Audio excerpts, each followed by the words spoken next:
Hello friends, ഒരു പാലക്കാടൻ home വ്ളോഗിൻ്റെ പുതിയൊരു വീഡിയോയിലേക്ക് ഏവർക്കും സ്വാഗതം. ഞാനിന്ന് ഉണ്ടാക്കാൻ പോകുന്നത് പാലക്കാടൻ സ്പെഷ്യൽ വറുത്തരച്ച സാമ്പാറാണ്.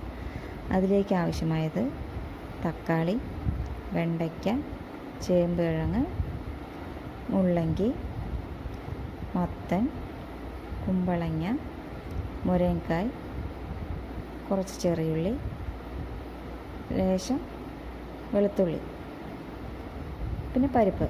ഇതിലേക്ക് സാമ്പാറിന് ഈ പച്ചക്കറിക്ക് ആവശ്യമായ പരിപ്പ്, കുറച്ച് പച്ചക്കറി ഞാൻ എടുത്തിട്ടുള്ളൂ. അതിലേക്ക് ആവശ്യമായ വരുമ്പോൾ ഒരു പിടിയല്ല 2 പിടി ഉണ്ടാവും. 50 ഗ്രാമോളം വരും പരിപ്പ്, അത്രേ വരുള്ളൂ. നമ്മൾ കൈപ്പാകത്തിന് ഇടുകയാണ്, നമ്മൾ സ്പൂൺ കൊണ്ട് അളക്കാറില്ല. ഇതും പച്ചക്കറിക്ക് ആവശ്യമായിട്ടുള്ള പരിപ്പ്. ഇതിലേക്ക് നമ്മൾ കുറച്ച് ഒന്നോ രണ്ടോ ചെറുള്ളി ഇടും. പരിപ്പിനോടൊപ്പം തന്നെ ചെറുള്ളി ഇട്ട് വേവിക്കാറാണ് പതിവ്. അതിനൊരു പ്രത്യേക ടേസ്റ്റ് ആയിരിക്കും. അപ്പോൾ അതിൽ 1, 2, 4 ചെറുള്ളികൾ ഇടുന്നുണ്ട്. ഇത് നമ്മൾ കുക്കറിൽ വേവിക്കും. സാധാരണ പാത്രത്തിൽ വയ്ക്കുമ്പോൾ കുറേ സമയം പിടിക്കും. നമ്മൾ ഗ്യാസിലാണ് പരിപ്പ് വേവിക്കുന്നത്, അപ്പം കുറേ സമയം പിടിക്കും. സാധാരണ പാത്രം കുക്കറിലാകുമ്പോൾ ഒരു 3-4 വിസിൽ വെച്ചാൽ കറക്റ്റാവും. നല്ല അരച്ച പരുവായി മാറും പരിപ്പ്. അതാണ് നമുക്ക് സാമ്പാറിന് വേണ്ടത്. അത് അങ്ങനെ വേണം. അതിലേക്ക് അത് നമുക്ക് പരിപ്പ് വേവിക്കാൻ വയ്ക്കാം. അതിൽ ലേശം മഞ്ഞൾപ്പൊടി ഇടാറുണ്ട് പരിപ്പ് വേകുമ്പോൾ. ചിലർ കുറച്ച് വെളിച്ചെണ്ണയൊക്കെ ഒഴിക്കും. ഞാനിത് എണ്ണ ഇതിൽ ഒഴിക്കുന്നത്. നമ്മൾ ആവശ്യത്തിൽ കൂടുതൽ ഈ കറിയിൽ സാമ്പാറിൽ നമ്മൾ എണ്ണ ഉപയോഗിക്കുന്നുണ്ട്. അതുകൊണ്ട് ഇതിൽ വേവിക്കുമ്പോൾ വയ്ക്കണില്ല. പരിപ്പ് വേവിക്കണ ആയി വരുമ്പോഴേക്കും നമുക്ക് വറുത്തരയ്ക്കാനുള്ളത് പാകമാക്കാം. അതിലേക്ക് വറുക്കാൻ ആവശ്യമായിട്ടുള്ള കുറച്ച് പരിപ്പ്, വെന്തയം. ഇത് കായമാണ്, ചെറിയ കഷ്ണം കായം അളവിനെ എടുക്കാൻ പാടുള്ളൂ. അല്ലാച്ചാൽ സാമ്പാർ മൊത്തം കുളമായി മാറും. അന്നേരം ആ കായത്തിൻ്റെ സ്മെല്ല് മാത്രം ഊന്നിച്ച് നിൽക്കും. നമ്മളത് പാടില്ല, അളവിനെടുക്കാം. പിന്നെ വെളുത്തുള്ളിയും എടുത്ത് വെച്ചാൽ വെളുത്തുള്ളിയും ചെറിയുള്ളിയും 1-2 ചെറിയുള്ളി എടുക്കണുള്ളൂ. പിന്നെ വറമുളകാണ് അതിൽ ഉപയോഗിക്കുന്നത്. വറമുളകും വറമല്ലിയും. നമ്മൾ പൊടിയായിട്ട് സാമ്പാറിൽ പൊതുവെ പൊടിയായിട്ട് ഉപയോഗിക്കുന്നത് മഞ്ഞൾപ്പൊടി മാത്രമാണ്. ബാക്കിയൊക്കെ നമ്മൾ വറുത്തരയ്ക്കാറാണ് അത്. എല്ലാവരും എങ്ങനെയാണെന്നറിയില്ല. ഞാൻ എൻ്റെ രീതിക്കാണ് ഞാൻ ഉണ്ടാക്കുന്നത്. പിന്നെ കുറച്ച് തേങ്ങ, ഒരു അരമുറി തേങ്ങയോളം വരും. അരമുറി മുഴുവനെ എടുത്തിട്ടില്ല, അതിൽ പകുതിയോളം. അതിലേക്ക് ഒരു 1/2 സ്പൂണോളം വരും ജീരകം, ഒരു നുള്ളി ജീരകം. പിന്നെ കുറച്ച് കുരുമുളക്, കുറച്ചേ ഉള്ളൂ. ഒരു 1/4 ടീസ്പൂൺ വരുമോ എന്ന് പറയില്ല, അത്രയേ ഉള്ളൂ. കുറച്ചേ ഉള്ളൂ. നമ്മൾ കൈപ്പാകത്തിന് എടുക്കുന്നതാണ്. നമ്മൾ എത്ര കറി വരുന്നത് അതിൻ്റെ, എന്നാലും കുരുമുളക് ഇവിടെ പാടില്ല. അങ്ങനെ ഇനി ഇതിലേക്ക് വഴറ്റാനായിട്ട് മാറ്റി വയ്ക്കേണ്ടത് കുറച്ച് ആ വെണ്ടയ്ക്കും തക്കാളിയും. വെണ്ടയ്ക്ക് നമ്മൾ സാമ്പാറിൽ പച്ചക്ക് ഇടാറില്ല, അതൊരു വഴുവഴുപ്പുണ്ടാവും. സാമ്പാറിന് അരിഞ്ഞു വെച്ച കഷ്ണങ്ങൾ ഞാൻ ഒന്ന് പറയാൻ വിട്ടുപോയി. വഴുതനങ്ങ, അതൊരു 2 വഴുതനങ്ങ ഇട്ടിട്ടുണ്ടായിരുന്നു, അതുകൂടെ കാണിക്കണം. പിന്നെ ഞാനതിൽ ചെറിയുള്ളിയൊക്കെ അങ്ങനെ തന്നെ ഇട്ടിരിക്കണം, മുറിച്ചിട്ടില്ല. പച്ചക്കറിനോടൊപ്പം തന്നെ അത് വെന്ത് പരുവാവും. അതിൻ്റെ ഒരു ടേസ്റ്റ് വേറെയാണ്. അപ്പോൾ നമ്മൾ ഇതിൽ സവാള ഉപയോഗിക്കാറില്ല. ചിലരൊക്കെ സവാള ഉപയോഗിക്കും, ഞാൻ ഉപയോഗിക്കാറില്ല സാമ്പാറിൽ. ചെറിയുള്ളി അത് മുഴുവനായി തന്നെ ഇടും, തൊലി കളഞ്ഞ് മുഴുവനായി തന്നെ സാമ്പാറിലിടും. പച്ചക്കറി നമ്മൾ മൺചട്ടിയിലാണ് വേവിക്കണത്. സാമ്പാർ പൊതുവെ മൺചട്ടിയിലാണ് വയ്ക്കാറ്. മൺചട്ടിയിലാണ് പച്ചക്കറി വേവിക്കുന്നത്. വറുക്കണതൊക്കെ നമ്മൾ ഗ്യാസിൽ ചെയ്യും, അത് സമയം ലാഭിക്കാൻ വേണ്ടിയിട്ട്. നമ്മൾ പച്ചക്കറി വയ്ക്കാൻ തുടങ്ങാം.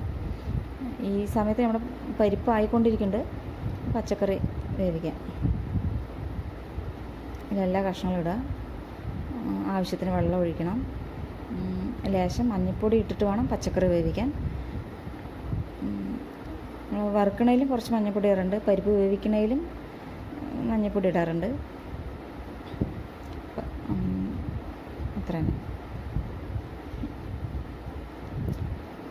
വേവിക്കണം. ഇനി നമുക്ക് വറുക്കാൻ തുടങ്ങാം. തേങ്ങ വറുക്കാൻ ആദ്യം നമ്മൾ കുറച്ച് ലേശം എണ്ണ ഒഴിക്കുക. നമ്മൾ വെണ്ടയ്ക്കാണ് ആദ്യം വഴറ്റിയെടുക്കുന്നത്, വെണ്ടയ്ക്കും തക്കാളി.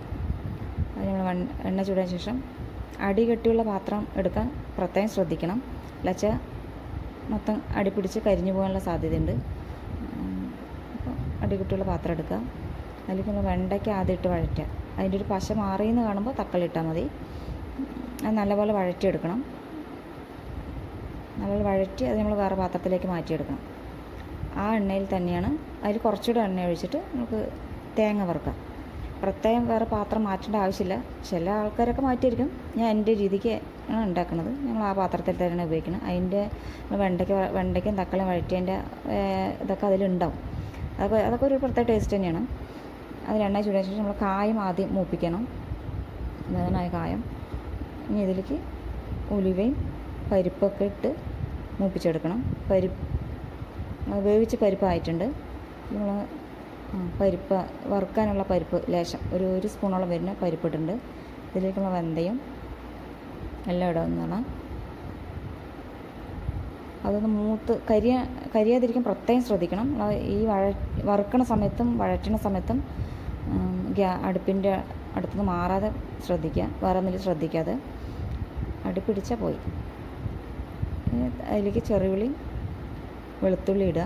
അതൊന്ന് മൂത്ത് വരുമ്പോൾ വറമുളക് ഇടണം. വറമുളക് ഇട്ട് നല്ലവണ്ണം വഴറ്റുക, വറുക്കുക. അതിൻ്റെ ഒരു വറമുളകിൻ്റെയും ഉള്ളിയും എല്ലാത്തിൻ്റെ ഒരു സ്മെല്ല് വരും. ഇനി നമ്മളതിലേക്ക് തേങ്ങയും ജീരകവും കുരുമുളകും അതൊന്നും ഫസ്റ്റ് ഇടാതിരിക്കാൻ ശ്രദ്ധിക്കണം. ജീരകം കുരുമുളകൊക്കെ പെട്ടെന്ന് കരിഞ്ഞു പോകുന്നതാണ്. പിന്നെ തേങ്ങയുടെ ഇട്ടാൽ മതി. പിന്നെ കുറച്ച് കറിവേപ്പിലയും ലേശം മല്ലിത്തഴയും. ഇതിൽ നമ്മളൊരു കുറച്ച് മഞ്ഞൾപ്പൊടി കൂടെ ഇടും. വഴറ്റുമ്പോൾ വറുക്കുമ്പോൾ നല്ലപോലെ വറുക്കണം. ലൈറ്റ് ബ്രൗൺ നിറമാവണ വരെ. നമ്മളതിൻ്റെ മൂപ്പാവുമ്പോൾ സ്മെല്ല് വരും. അപ്പോൾ മതി നമുക്ക് ഗ്യാസ് ഓഫ് ചെയ്യാൻ. വറുക്കും. ഈ പരുവായി മാറണം. ഇപ്പോൾ ഒരു നല്ല സ്മെല്ലൊക്കെ വരുന്നുണ്ട്. ആ സ്മെല്ല് വരുന്ന സമയത്തോണം നമുക്കറിയാം മൂപ്പാവണ ഒരു സ്മെല്ല് നമുക്കറിയാം. വറുത്ത് മൂപ്പാകുമ്പോൾ നല്ലൊരു സ്മെല്ല് വരും. അപ്പോൾ നമ്മൾ ഓഫ് ചെയ്യുക. തണുത്തതിന് ശേഷം മാത്രം മിക്സിയിൽ അരയ്ക്കാൻ ശ്രദ്ധിക്കുക. ചൂട്ടോടെ അരച്ചാൽ അതിൻ്റെ ടേസ്റ്റ് മാറും. അതാണ്. ഇപ്പോൾ നമ്മൾ കല്ലിലൊക്കെ അരയ്ക്കണമെങ്കിൽ കുഴപ്പമില്ല. പക്ഷെ നമ്മൾ മിക്സിയിൽ അരയ്ക്കുമ്പോൾ തണുത്തതിന് ശേഷം മാത്രം അരയ്ക്കാൻ. വേവിക്കാൻ വെച്ച പച്ചക്കറികളൊക്കെ വെന്ത് പരുവായിട്ടുണ്ട്.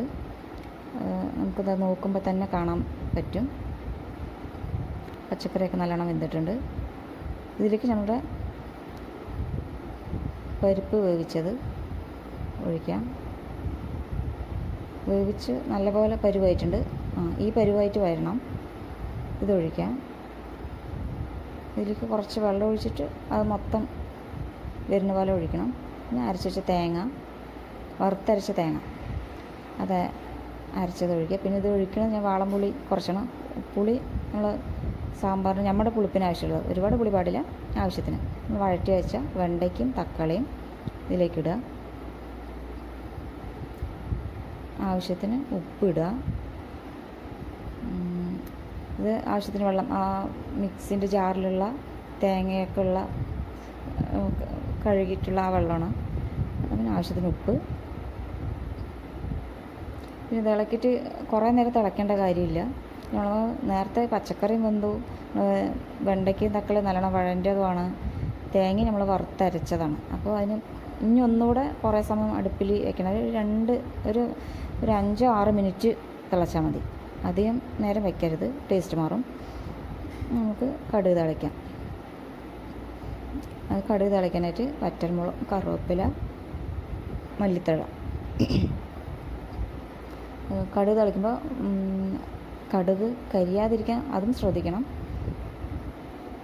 കരിഞ്ഞ മണം സാമ്പാറിൽ വരും.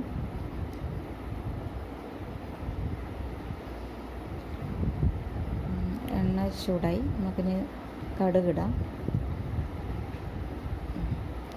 കടുക് പൊട്ടിക്കഴിയുമ്പോൾ തന്നെ, പൊട്ടിക്കഴിഞ്ഞ് കുറേ സമയം വെക്കാൻ പാടില്ല. പൊട്ടിക്കഴിഞ്ഞാറാവണ തോന്നിയത് വറ്റൽമുളക് ഇടണം. ഒരു അരച്ച് കരിഞ്ഞു പോവും. സിമ്മിൽ ഇട്ടിട്ട് വേണം ചെയ്യാൻ. അതിലേക്ക് ഒഴിക്കാം, സാമ്പാറിലേക്ക് ഒഴിക്കാം.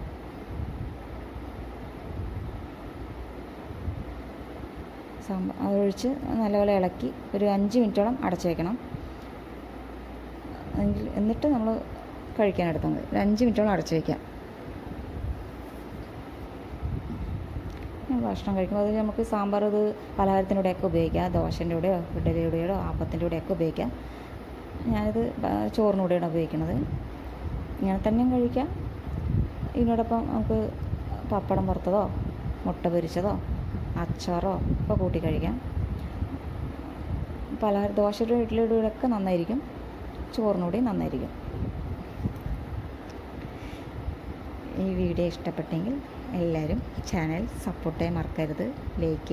ലൈക്ക് തരാനും കമൻറ്റ് ചെയ്യാനും ചെറിയ ചെറിയ മിസ്റ്റേക്കൊക്കെ ഉണ്ടാവും, തുടക്കമാണ്, ക്ഷമിക്കുക.